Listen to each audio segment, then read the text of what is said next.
Olá pessoal, sejam todos muito bem-vindos a mais um vídeo aqui da nossa série Descomplicando o Orçamento de Obras. Quem fala com vocês é o engenheiro Felipe Rodrigues e no vídeo de hoje nós vamos dar continuidade ao episódio 3, onde nós fizemos toda a parte de levantamento das coberturas, né? E ficou agora a gente iniciar a parte de instalações hidráulicas e instalações elétricas, tá certo?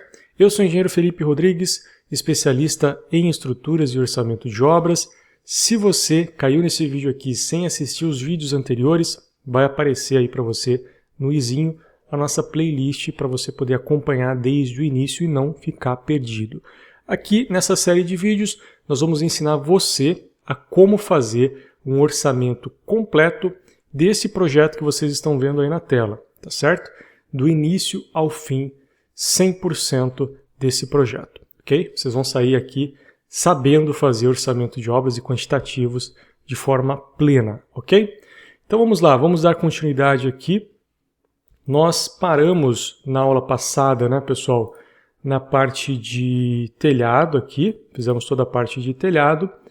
Então fizemos basicamente a metade do nosso orçamento, né? Fizemos fundação, supraestrutura, alvenaria, esquadrias e cobertura. Agora, ficou faltando a parte de instalações hidráulicas e instalações elétricas e também a parte de revestimento e pintura. Nós vamos fazer tudo nessa aula.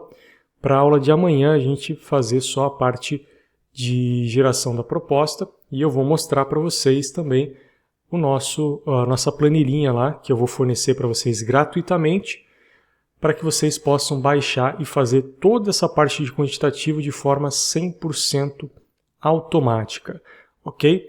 Então esse é o objetivo, ensinar vocês a fazer isso de forma manual, né? Que vocês aprendam passo a passo, mas também fornecer uma ferramenta que vai fazer todo esse trabalho para você de forma 100% automática, ok? Então vamos lá, vamos continuar aqui o nosso orçamento. Eu fiz aqui, pessoal, algumas observações, algumas anotações para facilitar a nossa vida nesse trecho aqui do orçamento de obras. Por quê? Porque a parte de instalações hidráulicas e instalações elétricas, existem alguns parâmetros, né, que a gente acaba utilizando, como por exemplo, na parte de instalações hidráulicas, a gente tem perda de carga das tubulações, né, tem vários cálculos que vocês vão ter que saber fazer, né, quando estiverem ali trabalhando com projetos de hidráulica, mas não necessariamente para orçar, né? Portanto, nós fizemos aqui algumas anotações para facilitar na hora de fazer esse quantitativo. Porém, pessoal, nós temos um treinamento de orçamento de obras, que inclusive eu vou mostrar para vocês em detalhes amanhã também, junto lá com o sistema que nós vamos fornecer para vocês, que vai ensinar vocês a como fazer tudo relacionado ao orçamento de obras. É basicamente um curso de edificações condensado ali num curso de orçamento de obras. Você vai aprender a fazer dimensionamento de instalações hidráulicas, dimensionamento de instalações elétricas, com uma planilhinha, né, que faz isso, que eu vou mostrar inclusive aí na tela para vocês agora. Então nós temos vários produtos dentro desse curso que são disponibilizados aí junto com o curso, várias planilhas que vão facilitar a sua vida na hora de fazer esse tipo de levantamento de quantitativo e dimensionamento também, né? Porque muitas vezes, sem um projeto de instalações hidráulicas e elétricas, a gente tem que dimensionar algumas coisas e isso é um pouco mais complexo, né? E você só vai aprender isso num curso específico, nesse caso, o nosso curso, nosso treinamento de orçamento de obras. Mas a gente vai falar disso mais amanhã, tá certo? Quando eu for disponibilizar para vocês a planilha de quantitativo automático que vocês vão poder baixar 100% gratuito, ok? Então, quais são essas observações que eu coloquei aqui? Por exemplo, para a gente fazer o cálculo de quantitativo de tubo de PVC, eu costumo utilizar uma média, tá, de 15 metros por banheiro, ok? Então, 15 metros por banheiro. Quantos banheiros nós temos aí no nosso projeto? Temos 3 banheiros, tá certo? Só para a gente relembrar aqui, nós temos um banheiro aqui no pavimento térreo e 2 banheiros no pavimento superior. Portanto, 3 banheiros. Então, para facilitar, como cada banheiro tem que ter um vaso sanitário, eu vou colocar aqui já no vaso sanitário, vejam só, cadê? Aqui, ó, vaso sanitário. Vou colocar já 3 aqui, que eu preciso de um por banheiro. E todos os demais itens que dependem somente do banheiro, né, número de banheiros, a gente vai multiplicar por esse item aqui, tá? Então, para ficar mais simples para vocês. Então, se eu preciso de 15 metros por banheiro, basta eu colocar 15 aqui, vezes o número de banheiros, ok? O de baixo, curva 90 graus de 25 milímetros, eu preciso de 9 peças por banheiro. Então, 9 vezes 3. O tubo soldável de PVC de 40 milímetros, eu preciso de 5 metros por banheiro. Então, 5 vezes o banheiro. Ok? O tubo de PVC, a curva de 90 graus de PVC 40 milímetros, eu preciso de 2 por banheiro. Ah, Felipe, mas de onde você tirou esses valores, né? 15 por banheiro, 9 por banheiro, 5 por banheiro. Isso aqui, pessoal, é uma média dos projetos, né? Então, quando a gente tem um banheiro, né, o isométrico desse banheiro, o número de curvas, o número do comprimento dessas tubulações, elas são parecidas, né? Porque os banheiros costumam ser de um tamanho ali regular, né? Dificilmente você vai ter um banheiro muito grande ou um banheiro muito pequeno. Geralmente os banheiros ali são de tamanho regular e as medidas são próximas, né? Então, essas peças que são comuns em todos os banheiros do Brasil, eles são muito parecidos os valores, né, de quantidades para banheiro, tá certo? O que vai mudar é, por exemplo, se a casa for muito grande, as caixas de passagem forem mais distantes, aí sim vai poder ter uma diferença nesse valor. Mas o conjunto banheiro, né, ele sempre vai usar números específicos de tubos de 25 milímetros, de tubos de 40 milímetros, 50 milímetros, 100 milímetros. São muito parecidos esses valores e é o que a gente usa aqui como referência, tá certo? Por isso que eu coloquei essas observações aqui. Vocês podem usar isso a favor, tá certo? O registro pressão bruto, né, que é o registro do chuveiro, ele é 1 por banheiro. Então, temos aqui 3.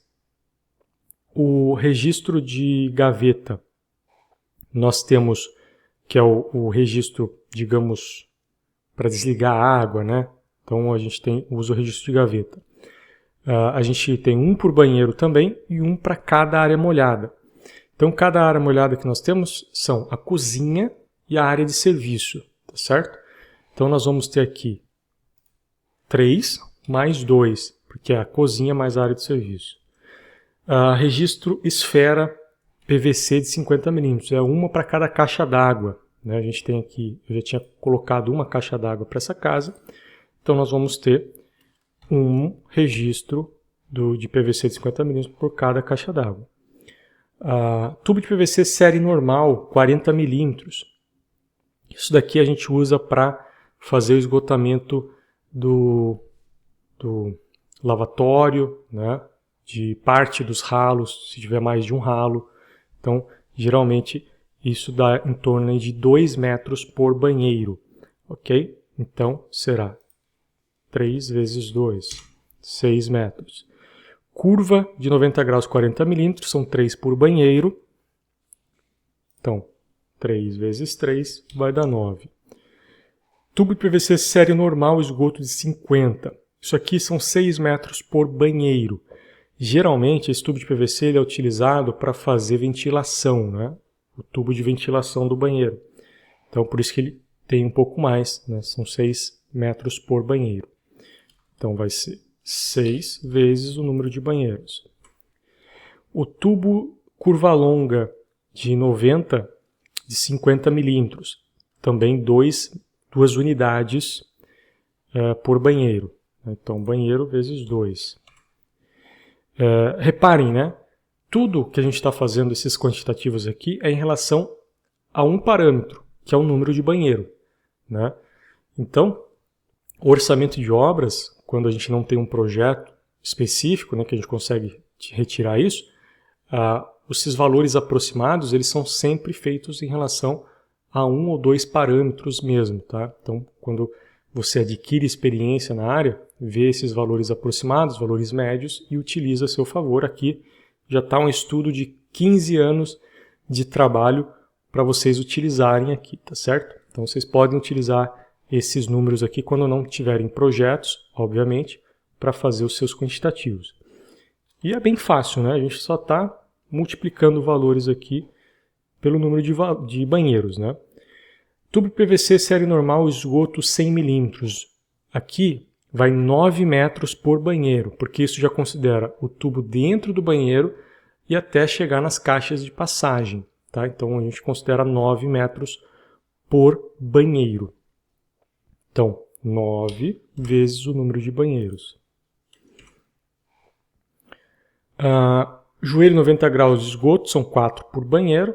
Então, o número de banheiro vezes 4. Caixa de passagem de esgoto, nós temos uma por banheiro, geralmente, né? Então, são 3. Caixa de gordura. Aqui, geralmente, a gente coloca uma por cozinha, tá? Uma por cozinha. Se você tiver mais de uma cozinha, né? Algumas casas têm cozinha simples e uma cozinha industrial, aí tem que ser uma por cozinha. Nesse caso, a gente só tem uma cozinha, portanto, vai ser apenas uma caixa. Ralo sifonado. São 2 por banheiro, tá? Em média, 2 por banheiro, mais 1 por área de serviço ou área molhada. Na cozinha a gente não costuma colocar ralo, né? Até para não correr risco de voltar cheiro. Mas na área de serviço a gente coloca, tá certo? Então, eu não costumo falar áreas molhadas, né? 1 por área molhada, porque a cozinha é uma área molhada e a gente não coloca ralo. Então, é 2 por banheiro mais 1 por área de serviço. Então, vai ser o banheiro vezes 2 mais 1, que é da área de serviço. Caixa de passagem de água fluvial. Você tem que colocar no mínimo uma caixa de passagem, né? Mas dependendo do tamanho da edificação, se você tiver mais de 2, 3 tubos de queda, pode ser interessante você fazer uma caixa de passagem para cada tubo de queda, se você quiser. Nesse caso aqui, a gente só vai ter um tubo de queda, é uma calha bem pequena, então vou colocar apenas um. Tubo de PVC série normal, 75 mm. São 2,5 por banheiro, ok? 2,5 por banheiro. Então vamos colocar aqui o número de banheiros vezes 2,5. Caixa sifonada, 150 por 185 por 75. Nós temos uma caixa dessa daí, tá certo? Para atender a casa toda. Sifão do tipo garrafa. Esse sifão é aquele sifão que vai embaixo da pia, né, tanto do banheiro quanto a pia da cozinha. E se você tiver área de lazer com pia, também tem que considerar. Então nós temos aqui uma por banheiro mais uma cozinha. Nós não temos área de lazer nesse projeto, portanto serão 4. O engate flexível. O engate flexível é aquela mangueirinha que liga a saída de água fria, né, ou água quente, se você tiver os dois casos aí, até o vaso sanitário, a pia, né? Então, se o vaso sanitário for de caixa acoplado, obviamente, que é esse caso aqui, se for válvula hidra, não precisa do engate para o vaso sanitário de válvula hidra, ele vem direto pela tubulação principal dele. Nesse caso aqui é um vaso de caixa acoplada, então são 2 por banheiro mais 1 para a cozinha. Então vai ser igual ao número de banheiros vezes 2 mais 1 da cozinha, portanto 7. Lavatório de louça branca, né, é 1 por banheiro, que é o lavatório do banheiro, então é igual a 3. Chuveiro também é 1 por banheiro, salientando aqui que no nosso projeto são todos os banheiros, eu não tenho um lavabo nesse projeto, né, porque pode ser que no seu projeto aí seja um lavabo, né, que não tem chuveiro, é apenas o vaso sanitário e a pia. Aí tem que fazer essa consideração. Nesse caso aqui é 1 por banheiro completo, tá certo? A torneira de mesa, né, para lavatório também é 1 por banheiro. Então aqui igual a 1 por banheiro. Porta-toalha também 1 por banheiro. Aqui é tudo 1 por banheiro, tá, pessoal? Então, tudo igual até o final aqui. Que é porta-toalha de banho, porta-toalha de rosto, saboneteira.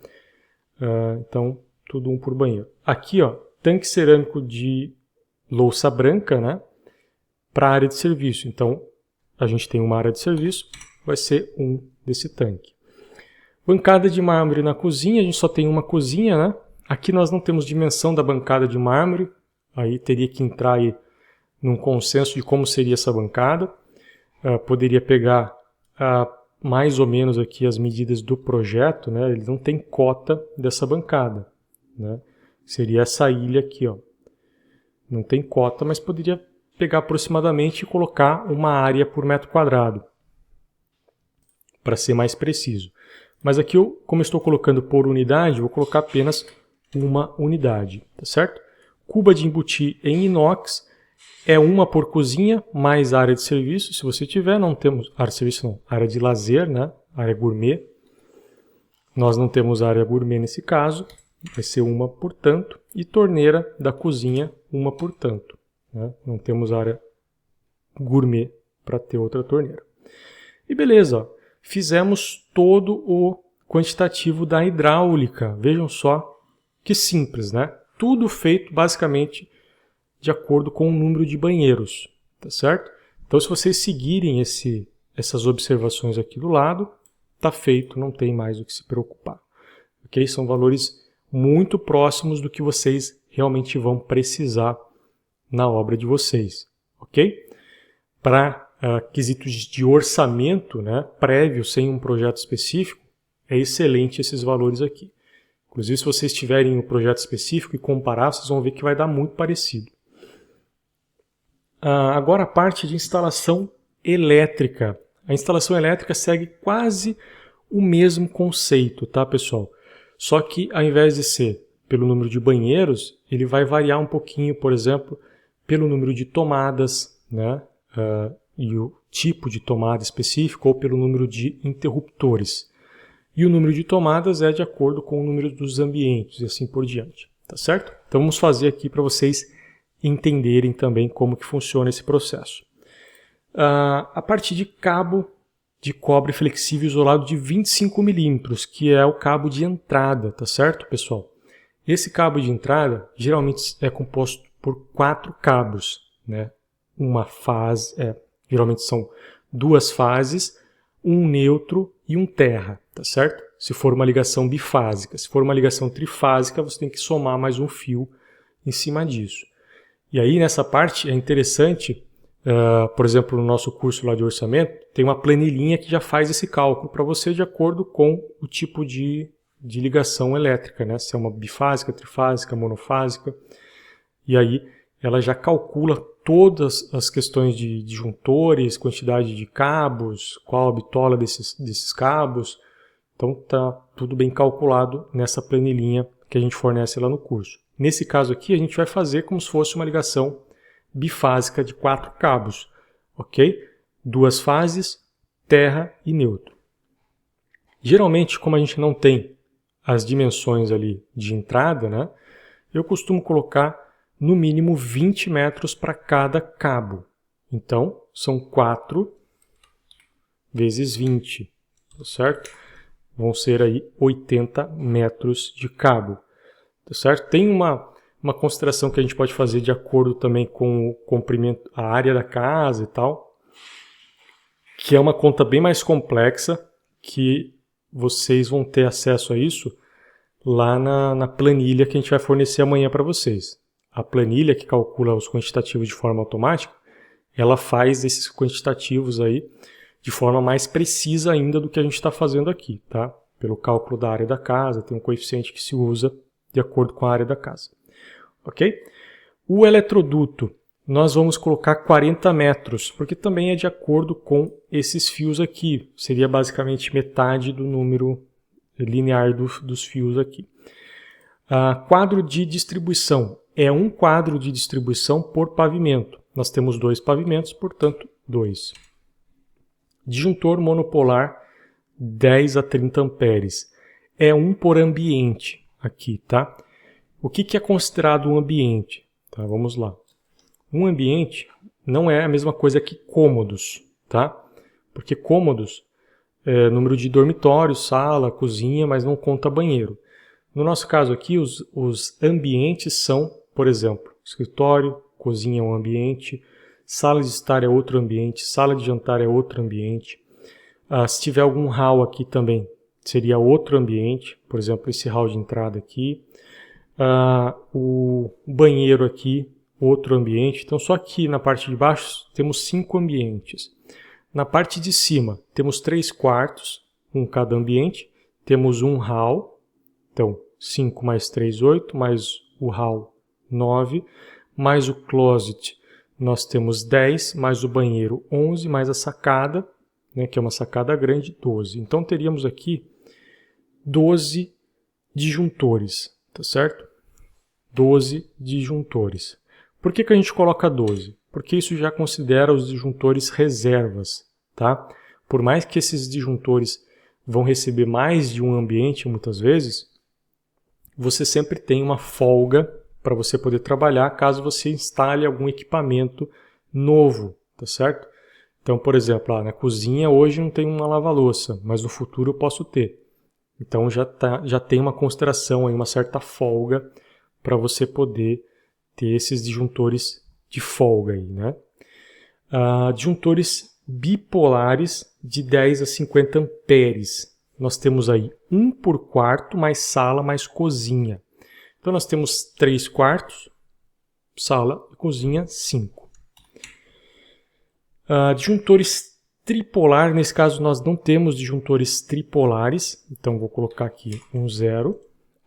Interruptor de iluminação é 1 por ambiente, mais hall, mais 3 de área externa. Então, nós tínhamos aqui na parte de cima 12, né? 12, então eu vou colocar mais 3. Então, são 12 mais 3 da área externa, porque eu já tinha considerado o hall. Ok? Então, isso vai dar 15 interruptores. Ok? Tomadas de uso geral. Nós temos 4 tomadas por dormitório, 1 por banheiro, 3 para cozinha, de uso geral, tá, pessoal? 3 para cozinha, isso é valores mínimos também.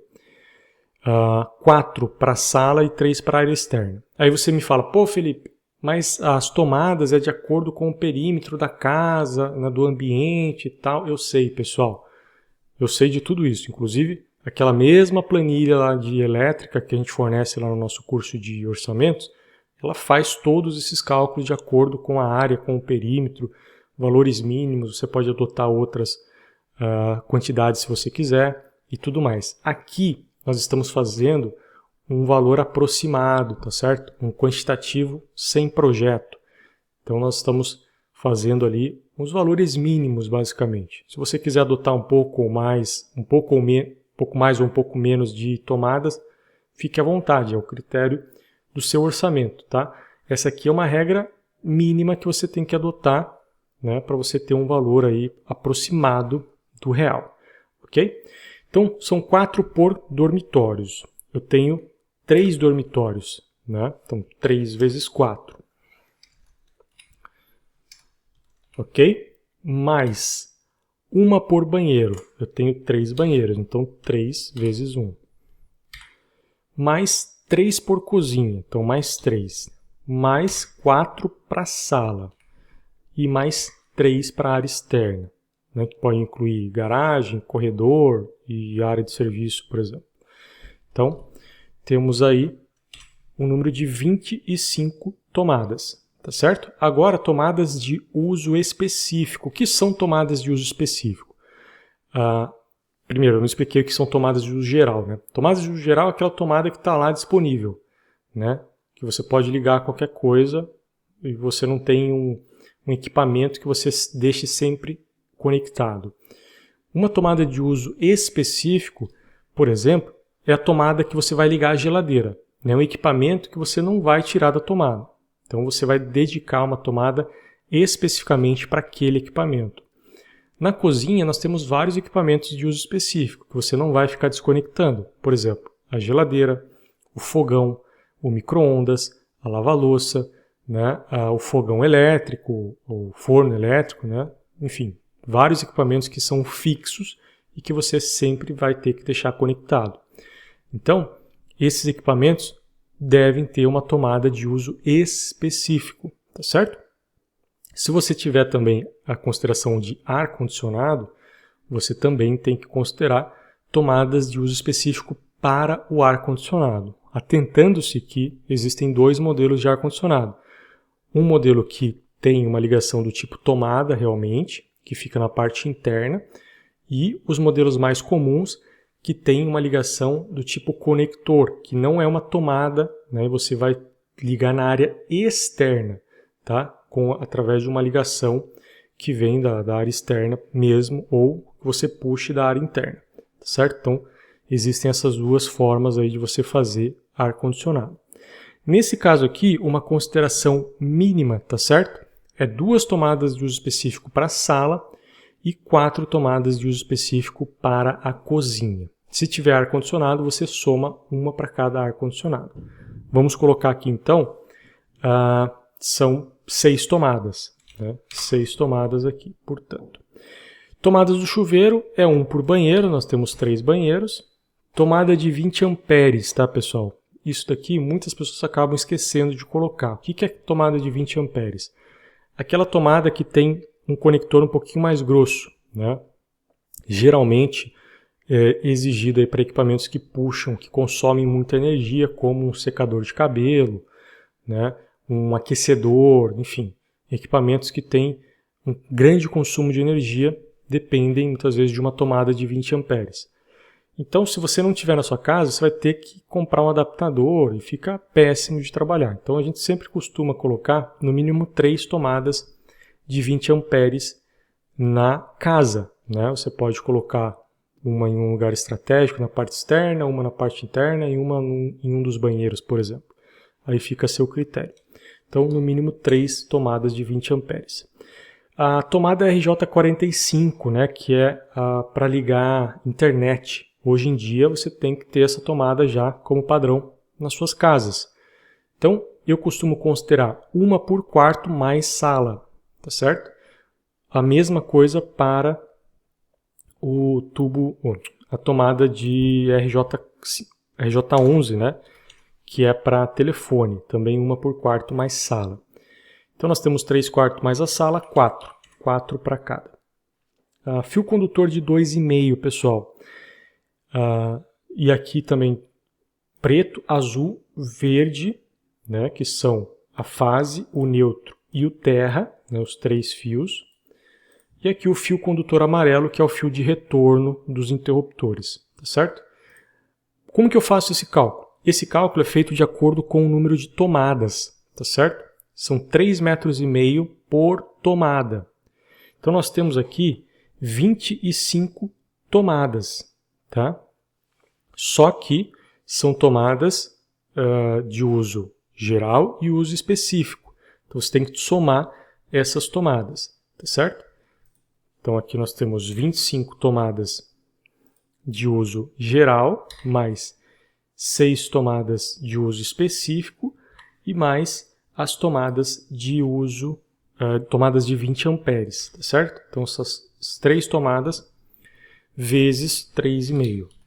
Isso vai dar 119 metros de cada cabo, tá, pessoal? Então cada cabo vai ter 119 metros.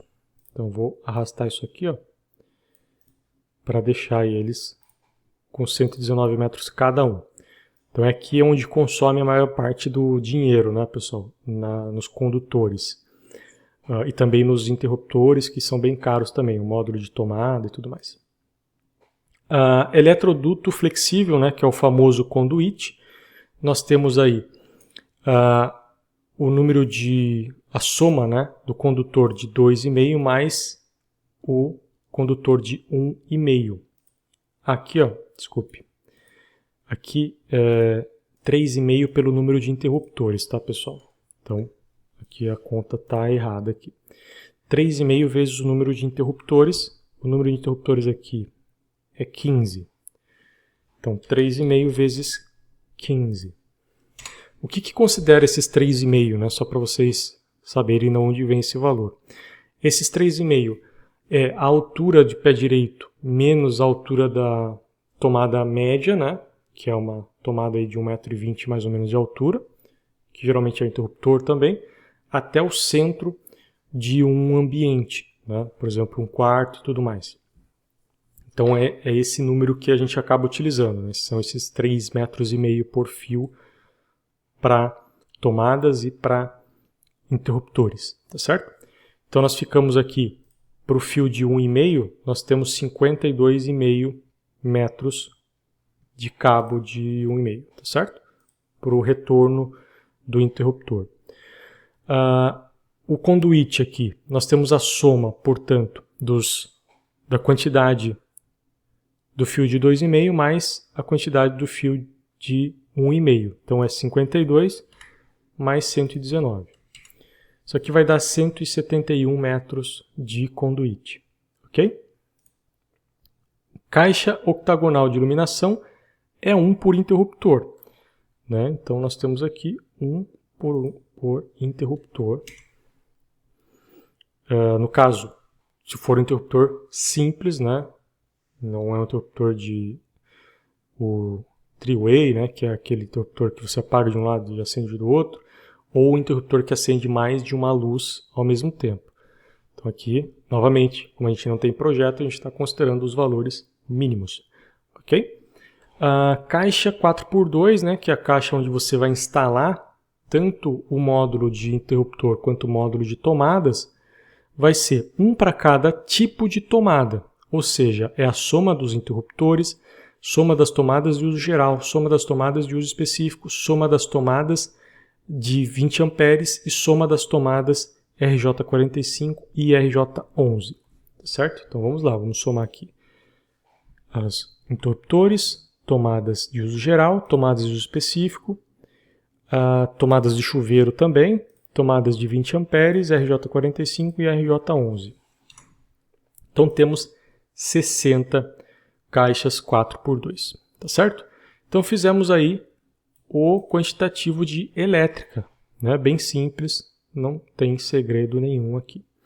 E vamos fazer as duas últimas etapas da nossa obra.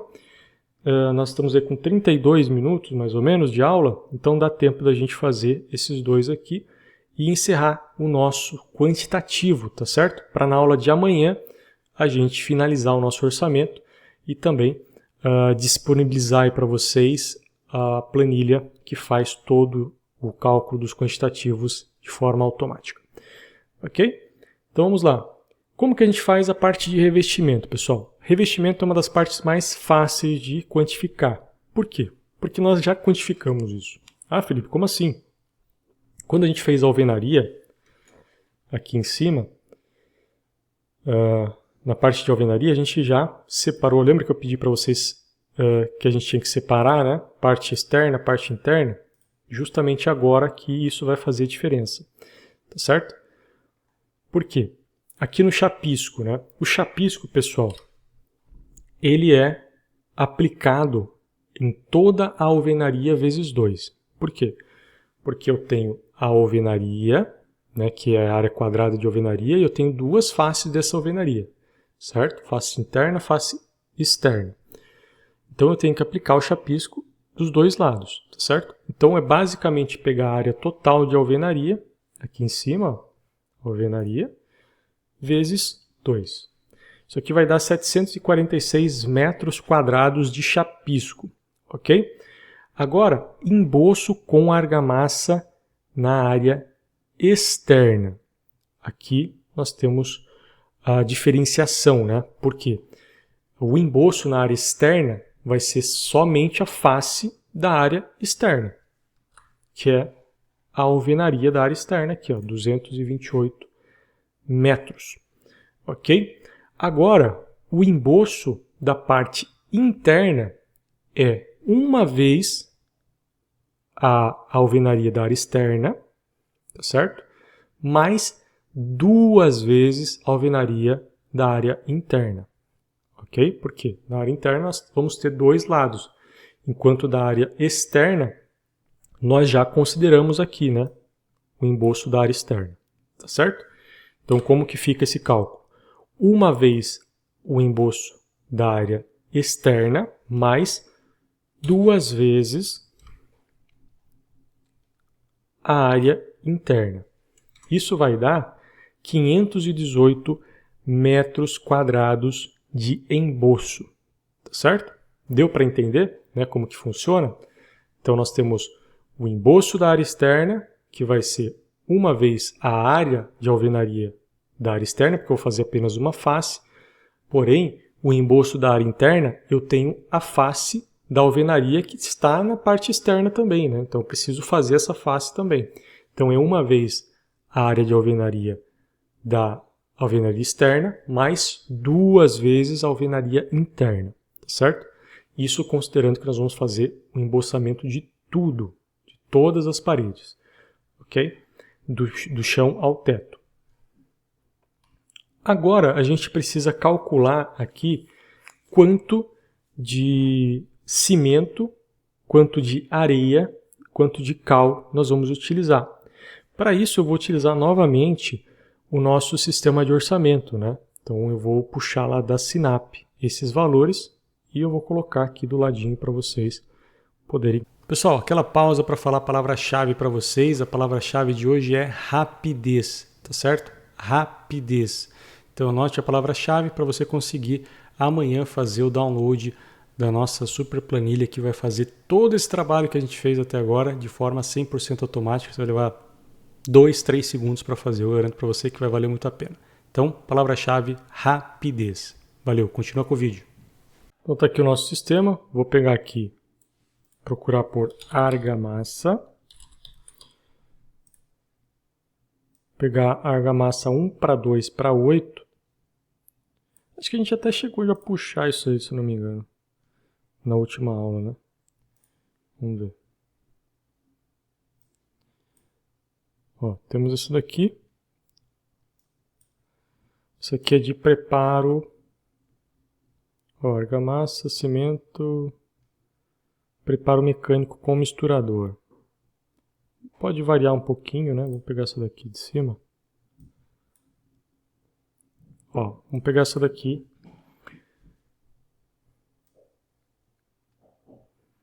Vou pegar esse traço aqui.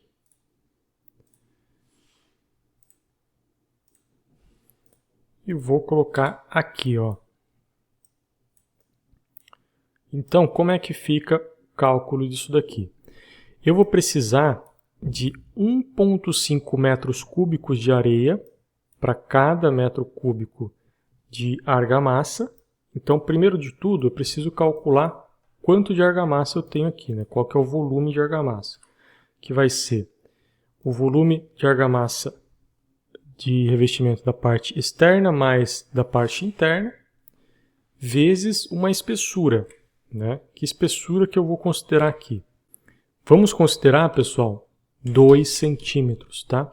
2 centímetros, que é uma medida mais conservadora. Ah, eu consigo fazer meu reboco com 1 centímetro, 1,5 centímetros. Beleza, vai economizar material.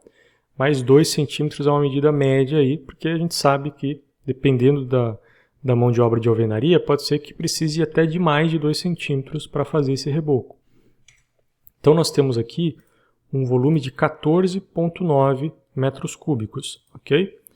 Então, nesse caso aqui, para a gente calcular a quantidade de sacos de cimento, basta eu pegar o 14,9 e multiplicar por 206 aqui, que é o valor do quilo de cimento.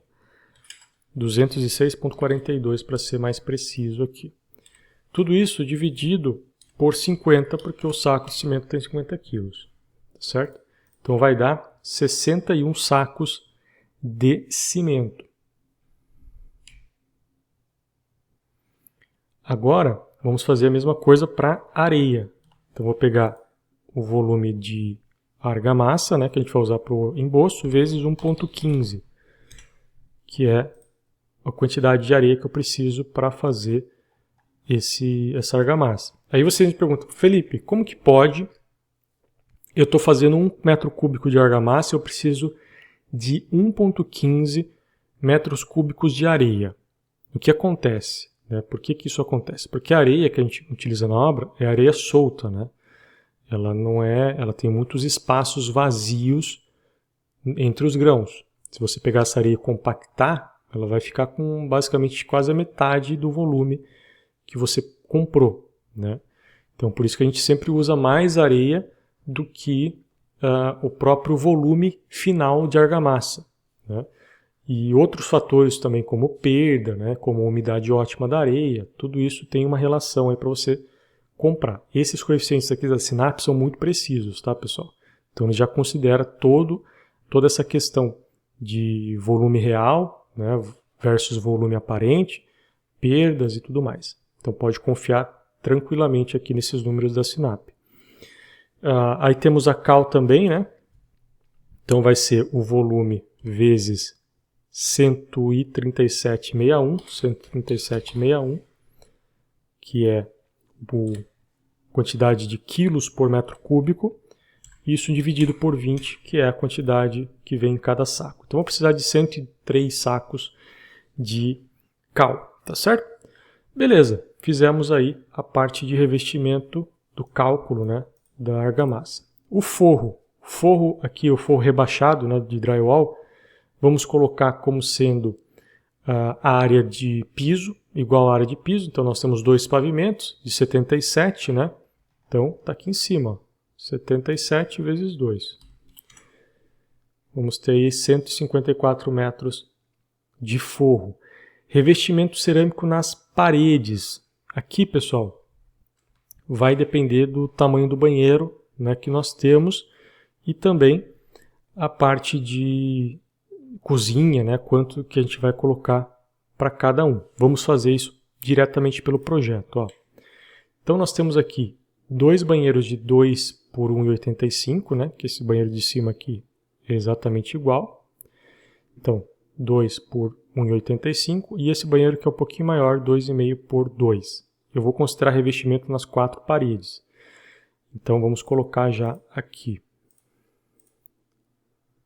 Então, é 2 mais 1,85 vezes 2, vezes o pé direito aqui em cima. Tá? Vou colocar o pé direito total aqui, tá? Só para facilitar o nosso cálculo.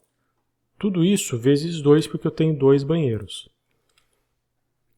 Então, vezes 2. Agora, mais o outro banheiro que eu vou precisar, que é um pouquinho maior, né? Então, ele é 2 mais 2,5 vezes o pé direito, que é de 3 metros. Isso daqui vai dar, vamos ver, 61 metros de revestimento para os banheiros, tá certo? Agora a gente vai ver o revestimento da cozinha, tá? Da cozinha a gente não costuma fazer o revestimento em todas as paredes, né? Aqui na cozinha a gente vai fazer só esse L aqui onde estão os eletrodomésticos, mais a ilha aqui.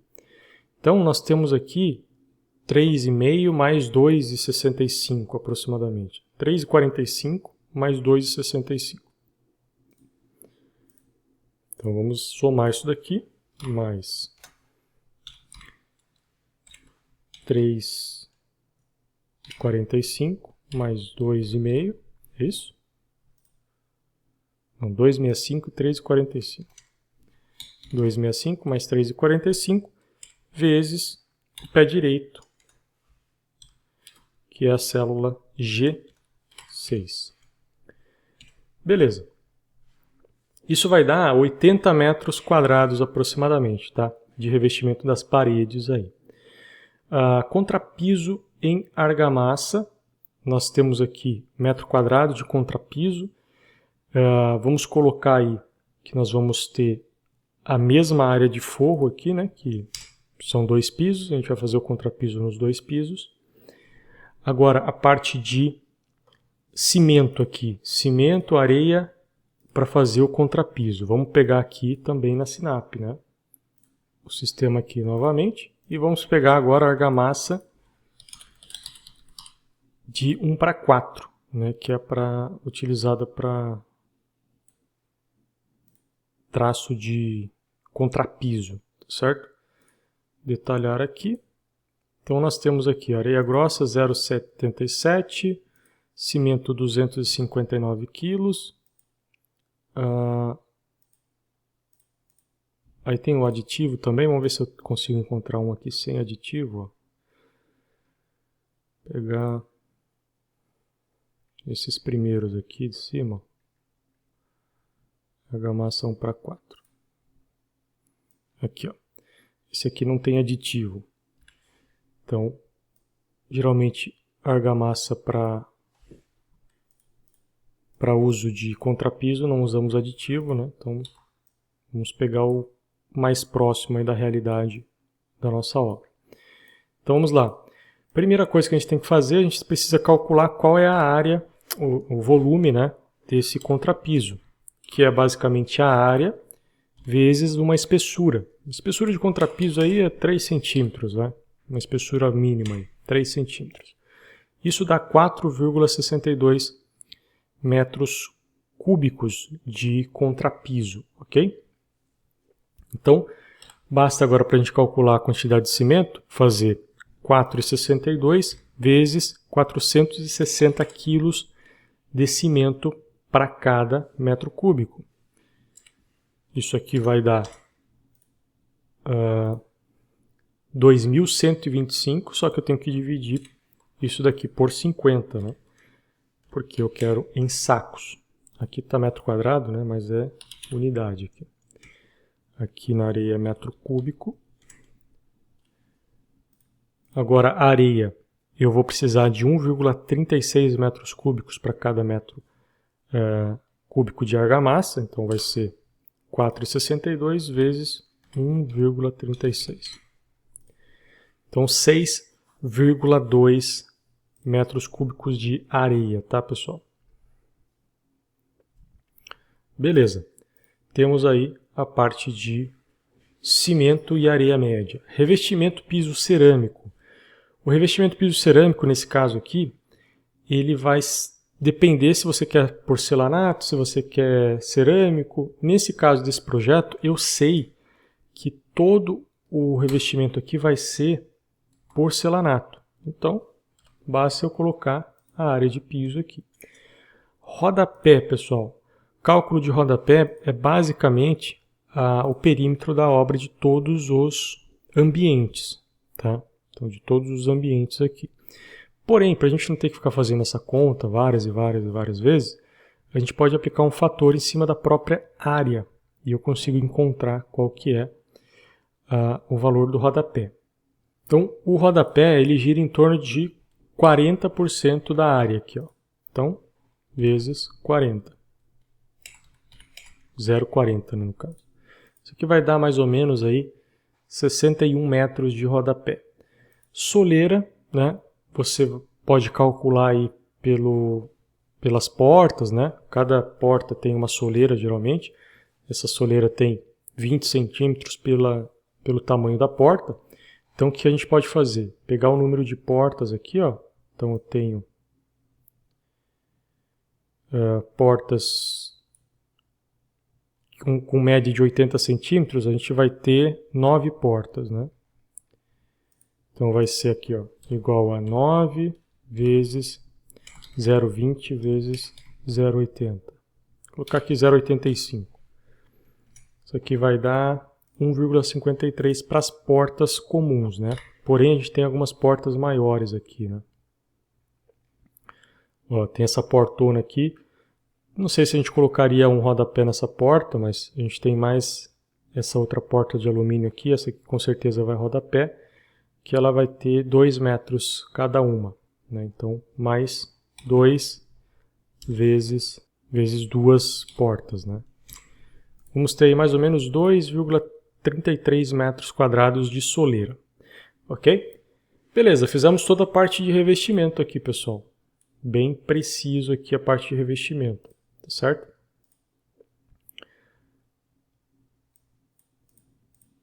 Ok? Aqui no revestimento cerâmico das paredes, Aqui tem uma opção de revestimento porcelanato também das paredes. Aqui vai ser 0, porque eu não tenho porcelanato nas paredes. E agora vamos para a parte de pintura, tá, pessoal? A parte de pintura também é bem simples, ó. Aplicador de selador acrílico na parte externa. Isso daqui basta a gente pegar a área externa aqui que a gente calculou, tá? Então, a alvenaria vai ser a mesma coisa para fazer a parte de aplicação de selador acrílico. Textura também, então basta puxar aqui. Pintura acrílica na parede externa 2 demãos. Então eu passei textura e depois passo a pintura também. Mesma área. Aplicação de selador paredes internas. Aqui é aquela mesma questão, né?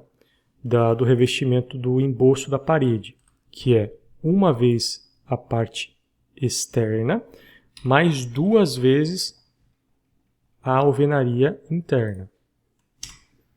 Ok? Então, 518 aqui. Aí, mesma coisa, a gente vai repetir isso daqui para baixo para o amassamento. O amassamento também vai ser em todas as paredes. Pintura látex também em todas as paredes. Aplicador de selador acrílico no teto. Então, isso aqui vai ser igual a 2 vezes a área do piso, né? Então, vezes 2, 154 metros. Amassamento também, 154 metros. Pintura do teto também, 154 metros. E a pintura das portas em verniz. Aqui a gente teria que pegar a área das portas, né? A área da porta é a área da porta, por exemplo, de 80 por 2,10, vezes 2 faces, mais o requadro dela, né? E toda a parte do quadro, né? Da porta, dos batentes e tudo mais. Cara, aqui a gente pode chutar um valor, tá? Vamos colocar aí uns 30 metros quadrados, tá? Para fazer todas as portas, tá tranquilo para fazer. Mas você pode fazer calculando aí a área das portas também, tá? Beleza. Fizemos todo o quantitativo da nossa obra, pessoal. Olha só que massa que a gente fez aqui. Todo o quantitativo da obra. A gente demorou aí 3, 4 aulas, né, para fazer isso, cada aula com 40 minutos, e comigo explicando, né, como chegar, como fazer o passo a passo. Mais um quantitativo disso aqui bem feito, de uma obra como essa, cara, você faz em 1 hora, 1h30, vamos colocar aí, dá para fazer tranquilo, prestando bastante atenção para não errar em nenhum dos valores aqui, ok? Bem fácil, né? É fácil de fazer, mas ele demora um pouco. É um pouco burocrático aí de fazer, mas não é nada complicado, né? Do ponto de vista de cálculo, são cálculos bem simples de fazer quando você sabe o que você está fazendo, né? Então, uma obra totalmente quantificada. Agora, o que a gente teria que fazer? Teríamos que precificar essas quantidades, né? E aí, nós vamos fazer isso amanhã, na aula de amanhã. A gente vai precificar, vamos montar a nossa proposta para enviar para o cliente, teoricamente. Tá certo? Eu espero sinceramente que vocês tenham gostado, tá certo? Essa série de vídeos aqui, ela tem o intuito de mostrar o passo a passo para vocês, de como quantificar o projeto totalmente sem informações adicionais além do que está no projeto, né? Então nós não temos projetos específicos nem nada disso, e mesmo assim obter um orçamento, um quantitativo relativamente preciso, né? Bem preciso aí, em parâmetros gerais, é bem preciso, ok? Então, na aula de amanhã a gente vai continuar, talvez seja já a nossa última aula, e espero sinceramente que vocês tenham gostado. Ok? Agradeço mais uma vez a sua audiência até aqui e espero vocês no próximo vídeo. Valeu, até lá!